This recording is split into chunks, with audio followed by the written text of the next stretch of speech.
Hello, നമ്മുടെ വീട്ടിലേക്ക് പോകുന്ന സമയത്ത് പല ആൾക്കാരും ഒരുപാട് പ്ലാനിങ്ങും കാര്യങ്ങളൊക്കെ ആയിട്ട് പോകുന്നവരായിരിക്കും. പക്ഷേ പലതും നടക്കില്ല, ചിലത് നടക്കും, ചിലത് നമ്മൾ വിചാരിക്കാത്ത കാര്യങ്ങളാവും നടക്കുന്നത്. അങ്ങനെയല്ലേ? അപ്പോൾ ഇന്ന് ഞങ്ങൾ ഈ പോകുന്നത് ഞങ്ങളെ വീടിൻ്റെ അടുത്തുള്ള ഒരു ചെറിയൊരു കുളമുണ്ട്. ആ കുളം ഒന്ന് കാണാൻ വേണ്ടിയിട്ട് പോവുക കേട്ടോ. അത് പറഞ്ഞപ്പോൾ കുട്ടികൾക്ക് ഭയങ്കര സന്തോഷം. ഒന്ന് പോയി കാണാമെന്നും പറഞ്ഞ് രാവിലെ തുടങ്ങിയത് കേട്ടോ.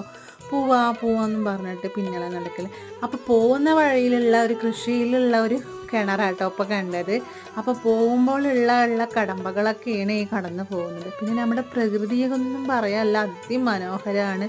നല്ല പച്ചപ്പ് വിരിച്ച അതിമനോഹരമായിട്ടാട്ടോ. പ്രത്യേക ഭംഗിയാണ് ഇത് കാണാൻ, പ്രത്യേകിച്ച് വൈകുന്നേരങ്ങളിലാട്ടോ അധികം ഭംഗി. പിന്നെ പോകുന്ന വഴിയിൽ മഴയൊക്കെ പെയ്ത് വെള്ളമൊക്കെ വരുന്ന കുറേ സ്ഥലങ്ങളൊക്കെ കണ്ടു. അപ്പോൾ ഞങ്ങളൊന്ന് എൻജോയ് ചെയ്യാൻ പോവുകയാണ്. അപ്പോൾ നമുക്ക് അടുത്ത വീഡിയോയിൽ കാണാം. നിങ്ങൾ തീർച്ചയായും കാണണം, നിങ്ങളുടെ സപ്പോർട്ട് ഉണ്ടാവണം, കൂടെ ഉണ്ടാകണം കേട്ടോ. അപ്പോൾ ഓക്കെ, ബൈ.